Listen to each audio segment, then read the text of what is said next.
My whole career has been spent in the wine trade, and I finally did the dumbest thing in the world and launched a winery about 3 years ago. Well, the reason I've come to London is to talk to Goedhuis and Company about the new vintage and to hear a little bit more about what's happening in the UK to take back to our little farm. Eden Rift is about 2 hours south of San Francisco, 1 hour east of Monterey. It's the oldest vineyard in California, planted in 1849. And it's been producing Pinot Noir since 1860. So it predates Napa, predates Sonoma. As far as we're concerned, it's really the heart of American winemaking.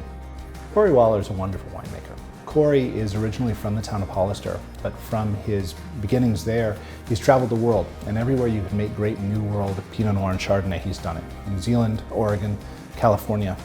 And so for him to come back to Eden Rift is a bit of a homecoming. His family lives 2 minutes away, and he knows this dirt better than anyone.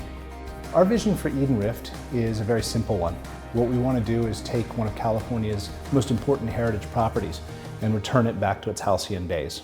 From 1849 to approximately the Second World War, it was one of California's great 5 estates, and then was lost to the mists of time as it was owned by large corporates. All we want to do is peel back the layers of old paint and return it to what it was. I think that the future of California winemaking is a return to our roots. The flamboyant days of the early 2000s, driven by the Parker Revolution, have largely come to an end. I think we're looking now for things like balance and elegance and length in American wines, and I think that's very healthy. And Eden Rift definitely is on the forefront of that. What we want is elegance and texture, length and balance.